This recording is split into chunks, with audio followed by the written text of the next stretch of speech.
Ya le decía, no, sin voz. Entonces, lo primero que he observado aquí en esta mesa de videoconferencias es una imagen sobre el banquete del filósofo Platón, que también aludió al tema que vamos a comentar sobre el género.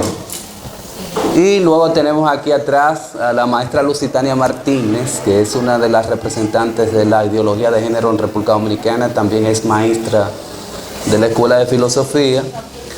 Y allí tiene entonces a la pareja de filósofos franceses, Jean-Paul Sartre y Simone de Beauvoir, que es muy famoso, una de las figuras cumbres en ideología de género por su publicación, es una obra trascendental, El segundo sexo. Con relación al género, porque a mí me han citado para hablar sobre este tema, y si el género es una categoría biológica, sociológica o psicológica.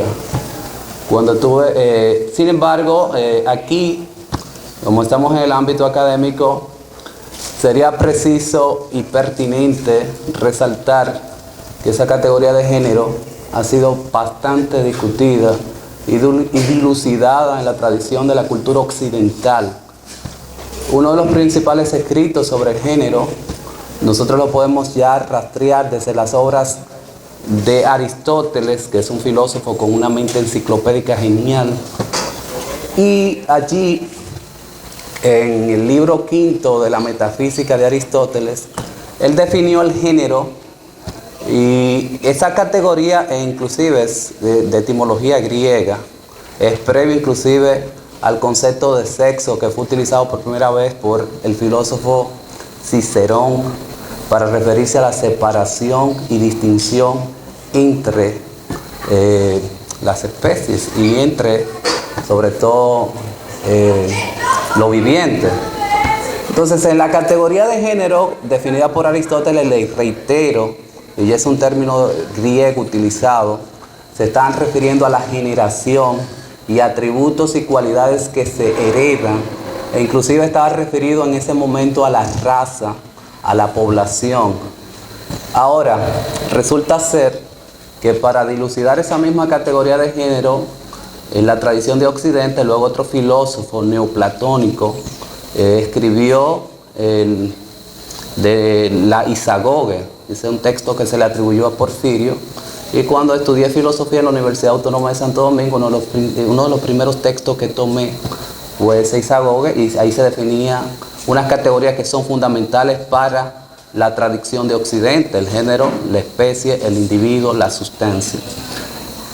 Son categorías que tienen un significado que, aunque se dice que es polisémico, multívico, es decir, tiene muchos significados, y la tradición semiológica lo ha ido distorsionando, realmente esa categoría de género estaba referida a atributos y cualidades que posee la sustancia, y sobre todo a una clasificación también de las especies, porque el género es un taxón, es biológico, es una clasificación. Bueno, Aristóteles fue de los primeros y se cree que es el precursor de la biología, y en la clasificación de las especies y de los géneros se tomaba en consideración aquellas características que, bueno, el término generación, que podían ser generadas, que eran comunes.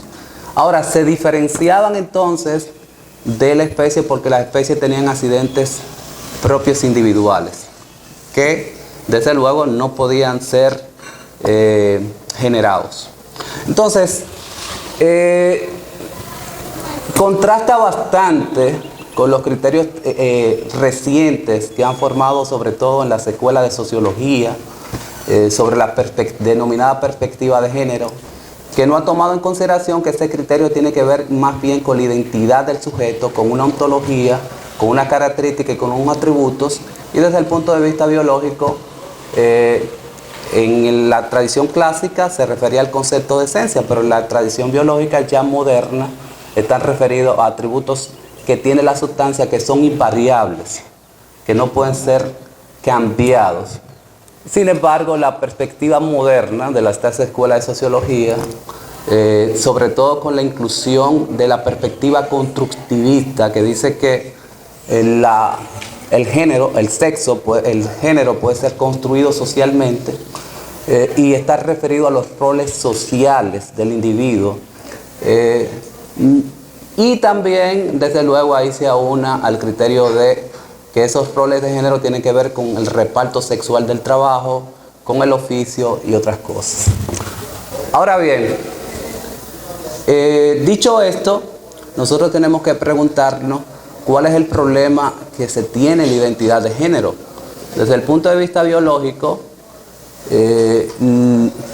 uno de los problemas principales es el intersexo, que es un concepto y una categoría que también han utilizado las ciencias sociales y el modelo estándar de las ciencias sociales recientemente.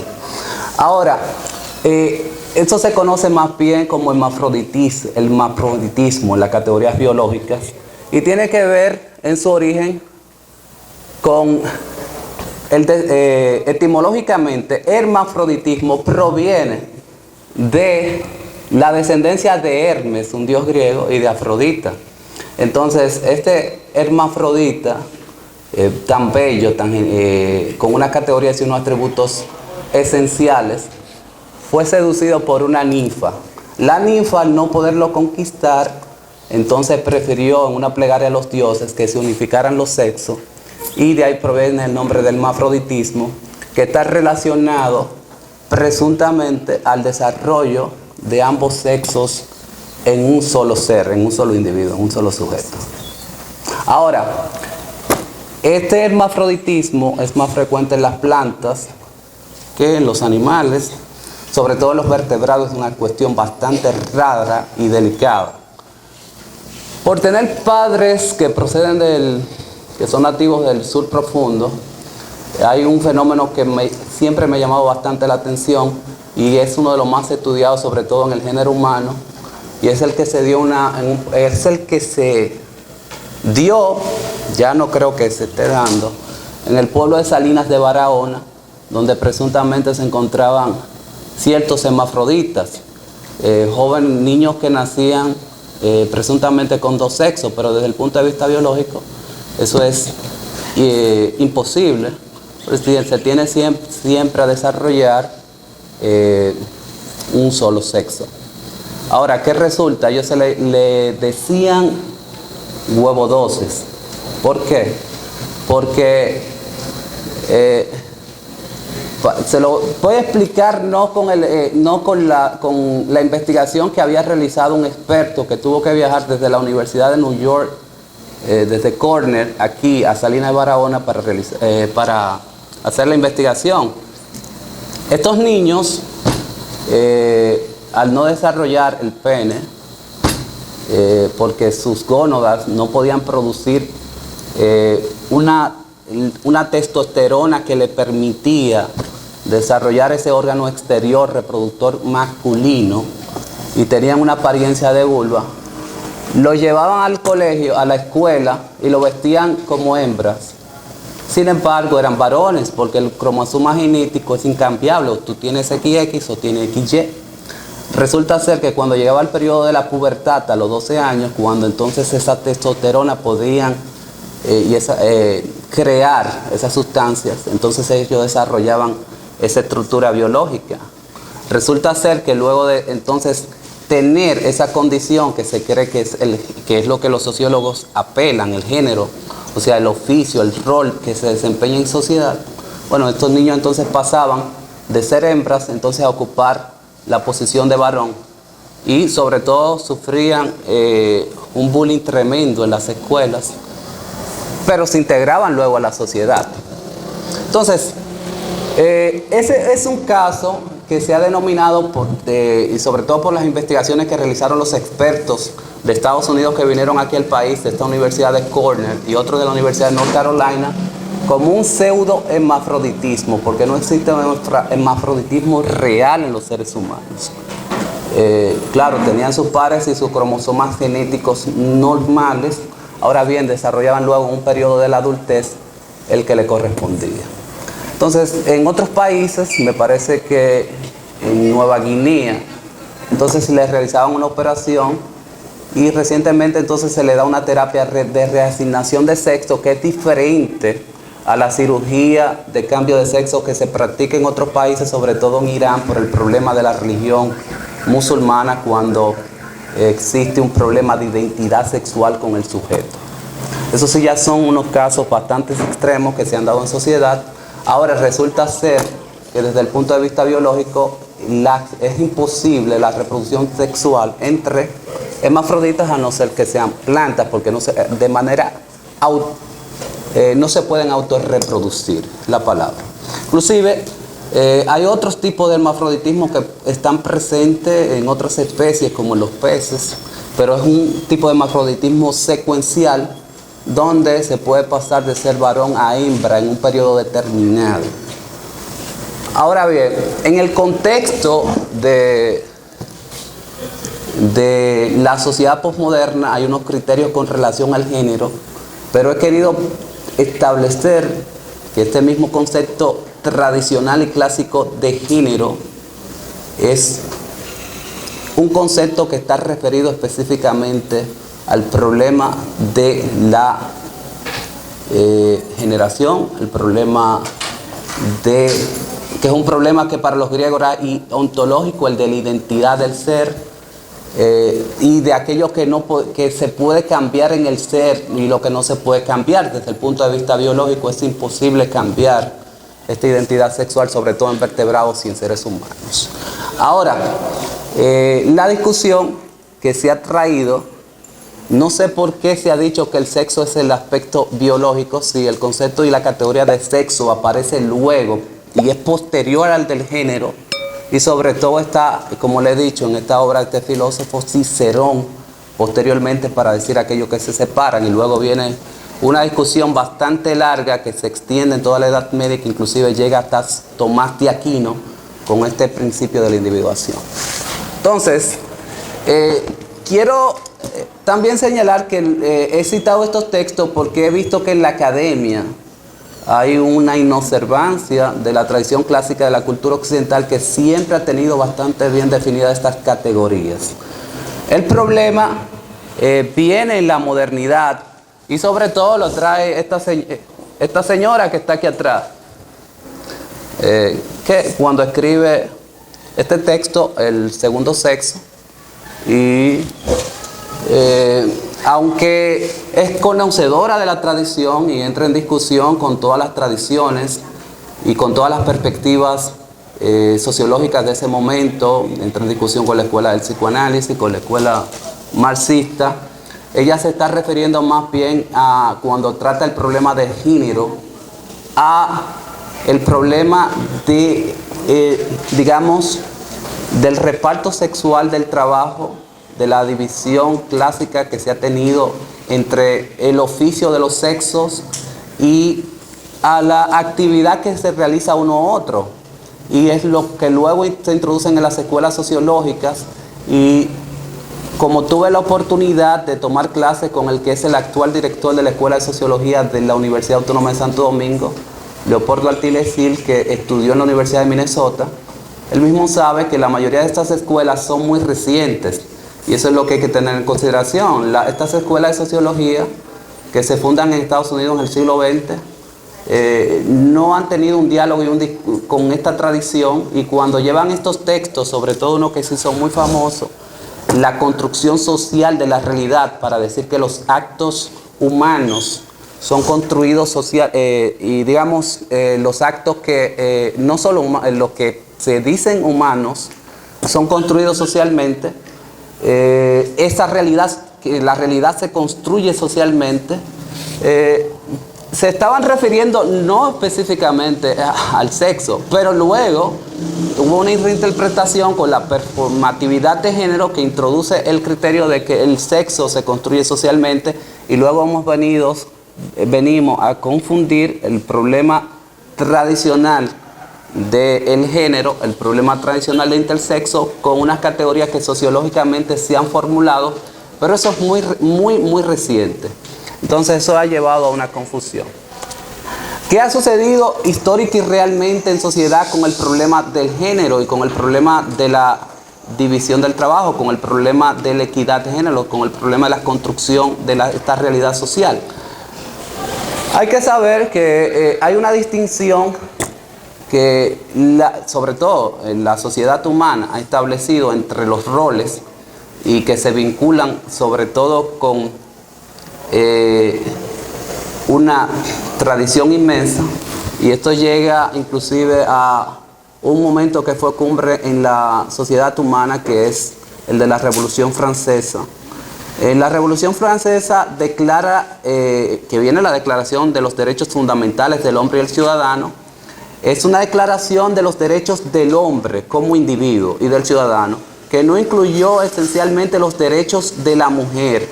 Las mujeres que intentaron abogar por el derecho de equidad y de igualdad en ese momento, sobre todo Madame Roland, que era girondina, y luego Olympe de Gouges, y fundaron una constitución en la que se incluyera la igualdad de la mujer, fueron llevadas y sometidas a la guillotina, porque el problema de la participación y de la equidad de la mujer no tenía que ver inclusivamente con su identidad, sino con que la lucha por los derechos y la abolición de la esclavitud había sido enfrentada por los hombres. Y como las mujeres no participaron en la guerra, el que presidía la Comisión de Saneamiento en Francia, Robespierre, le dijo que el precio de la justicia y la libertad se paga con la sangre, y los hombres son los únicos que han tenido ese rol en la historia, y por eso la decapitó. Luego nosotros vemos que hay un historial de esos derechos de la mujer que llega hasta el siglo XX, y luego participan en el sufragio universal en Inglaterra en el 1917, se insertan de manera masiva al mercado laboral con la revolución industrial, y de ahí en adelante comienza entonces este debate sobre el género, que es algo que yo creo que es bastante distinto de lo que es el problema esencial y real de esto, de la identidad y del género y del sexo. Tiene que ver uno más bien con el rol en sociedad, y el otro tiene que ver más bien con un problema que tradicionalmente en la literatura clásica y filosófica es ontológica y tiene que ver con la realidad del ser.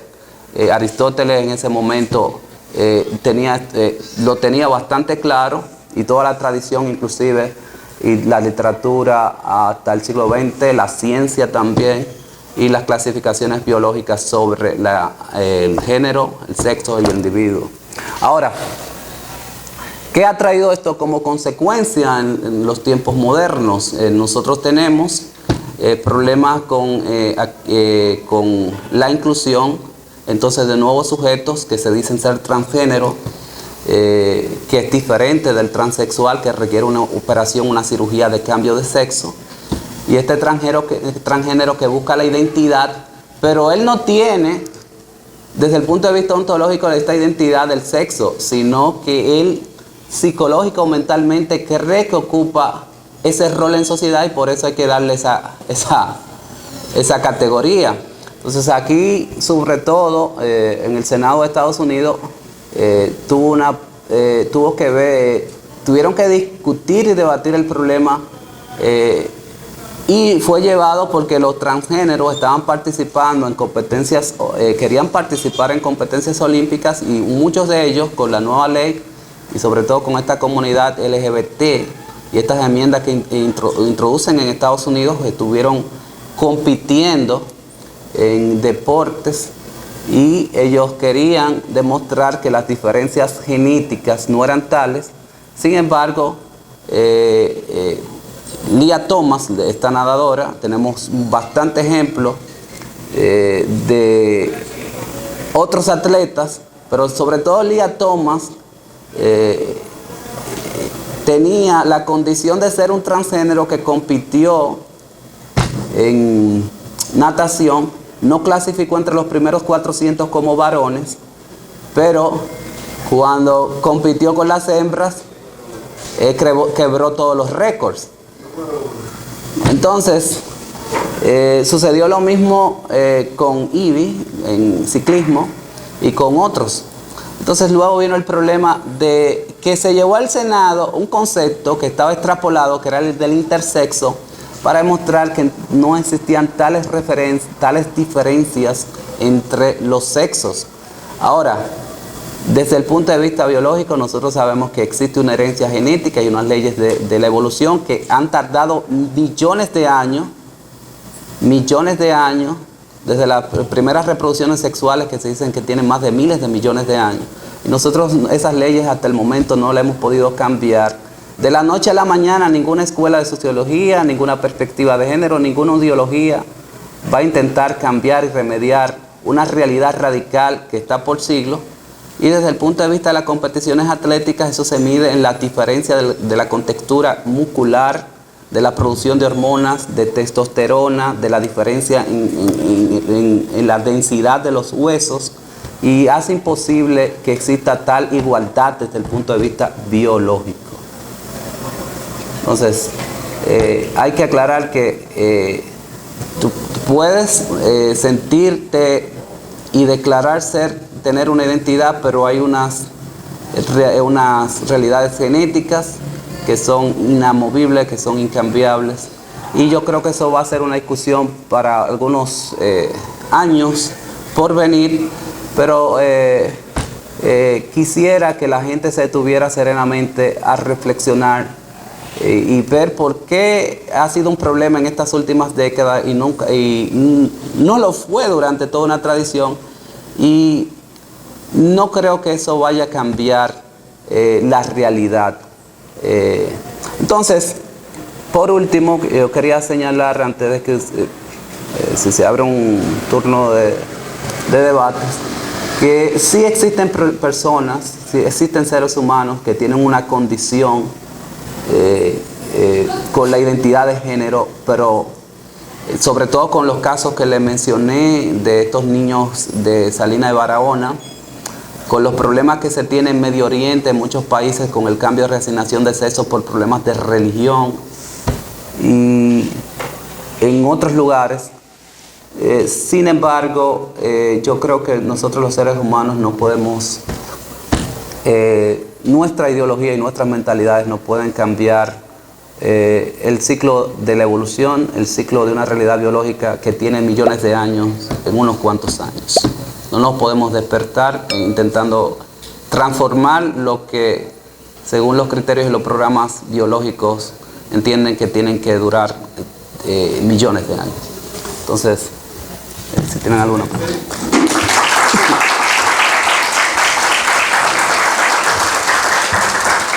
Bueno, abrimos un espacio para las preguntas. ¿Quién se anima?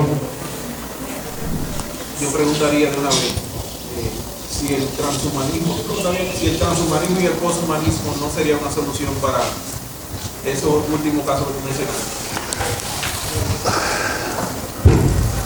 Sí, desde luego que este proyecto del transhumanismo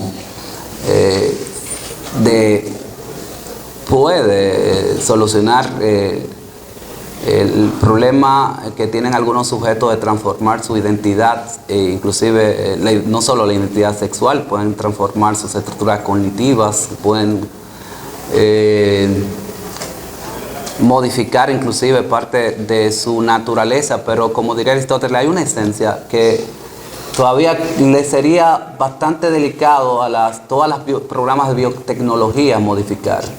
Y eso tardaría bastante siglos. Inclusive a través de no solo de estos programas de biotecnología podemos modificar algunas características de los seres humanos.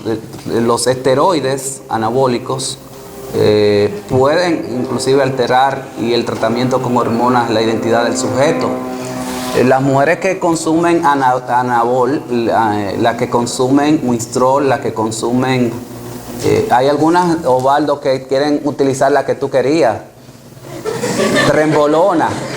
La trembolona, cuando Osvaldo quería ir al gimnasio, la trembolona puede modificar tanto porque se combinan con una dosis alterada de testosterona, y como vimos, la testosterona es fundamental en el aspecto de las gónadas para la producción del esperma, pero también aumenta bastante todas las características masculinas de las hembras. Por ejemplo, una mujer que consuma esta sustancia que tú quieres, la trembolona.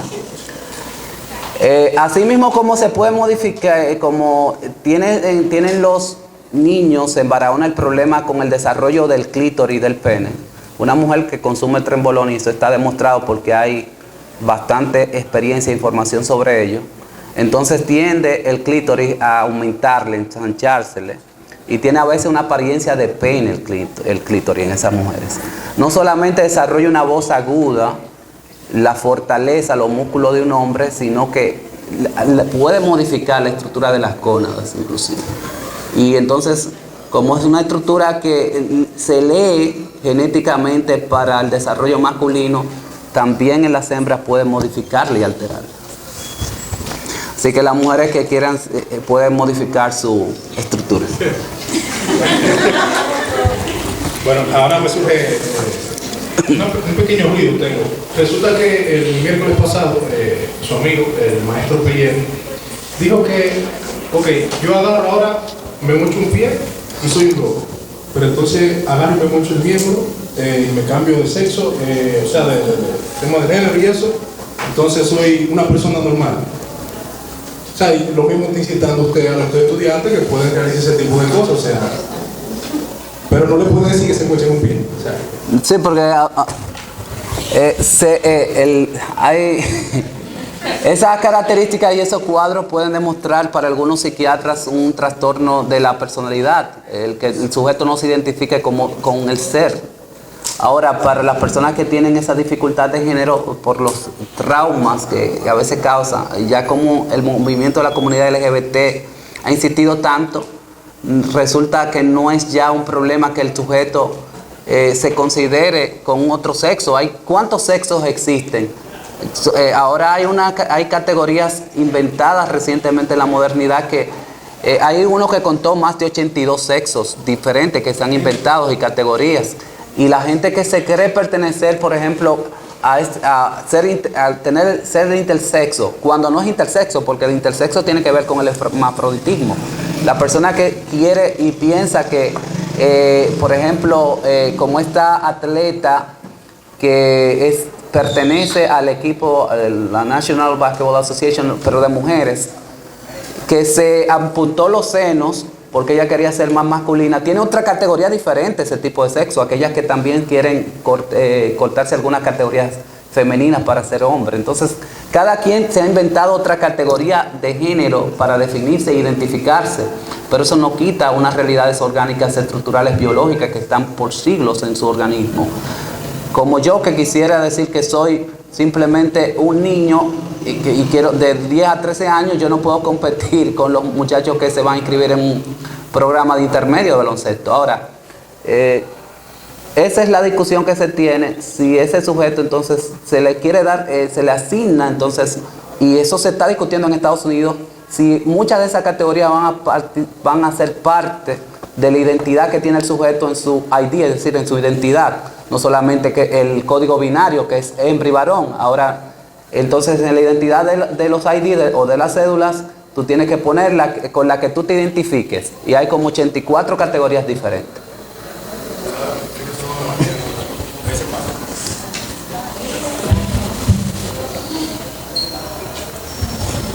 Bueno, excelente la ponencia del maestro Fernando Valdés sobre si el género es una realidad biológica, social o psicológica. Bueno, la joven allá tiene una pregunta. Adelante. En el tema del caso de la intersexualidad, que sabemos que supuestamente cuando los bebés nacen con este fenómeno, se puede decir que es con tejidos tanto femeninos como masculinos, los doctores o médicos, con permiso de sus progenitores, intervienen y automáticamente le deciden un sexo. ¿Cómo influye esto en su género o identidad en el futuro? Porque ha habido muchos casos donde los hijos se van contra sus padres. ¿Por qué no me dejaron decidir a mí qué yo quería hacer? Otra pregunta, la pedofilia, ¿se va a normalizar? ¿Va a tener una categoría y la voy a poder yo poner mi cédula para que tenga 60, 70 años? Tú sabes que la parafilia sexual está bien clasificada, aunque la pedofilia, recuerda que hay un representante en Canadá que está exigiendo los derechos de los pedófilos. Justamente porque ellos no se hacen llamar pederasta, que es el que comete el crimen, sino pedófilo, amantes de la infancia.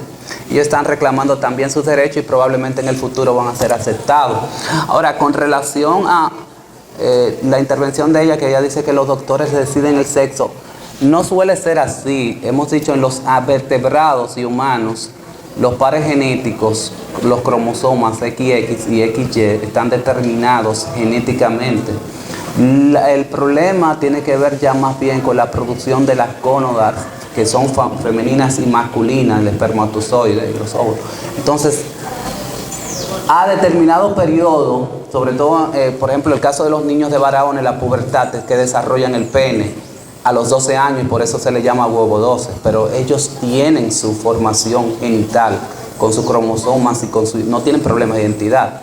Ahora, en el caso de que se le decida realizar, por ejemplo, una cirugía de cambio de sexo, ya es una decisión de los padres, pero no es que se le esté cambiando el sexo, sino una decisión que toma el individuo, no que de por sí viene con que tú puedes desarrollar uno u otro, porque aunque se le haga una cirugía de cambio de sexo a este que tiene un órgano reproductor masculino, como no tiene matriz, no puede reproducir y por tanto no hay un cambio completo del sexo.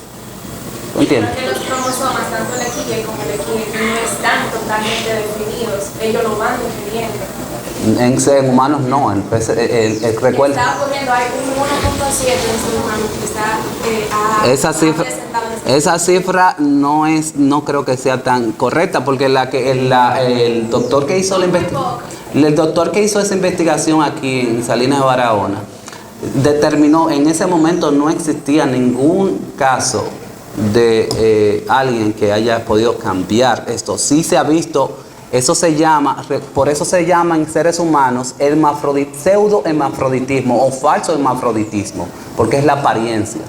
Entonces, el hermafroditismo en vertebrados y en animales no está, en humanos no está así probado. Ahora, en peces sí puede existir el hermafroditismo secuencial, que es el que tú llamas, que pueden cambiar los pares genéticos y un pez de hembra puede pasar a varón y un varón a hembra, eso sí, pero no en humanos.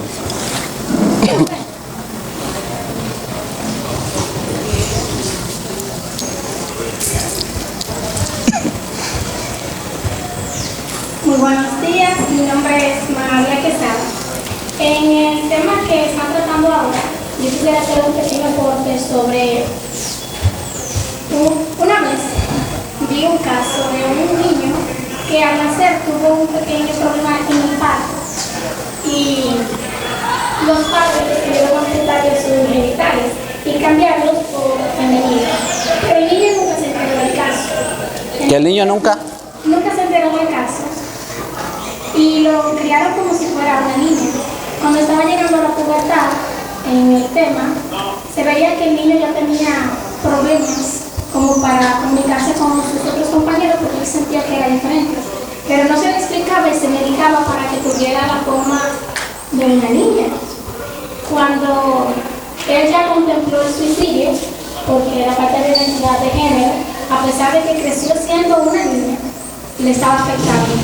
Me di cuenta de que, a pesar de todo, la identidad de género, como usted dice, en los cromosomas XY, cuando vienen así ya, o sea, vienen en las personas normalmente, no podemos cambiarle la forma de verlo, ni siquiera instruyéndolos desde pequeños en algo que no son. Entonces, así como se ve en personas que ya después de grande lo desarrollan, en él desde pequeño sabía o sentía que no pertenecía a esa categoría donde lo habían impuesto. Muchas gracias.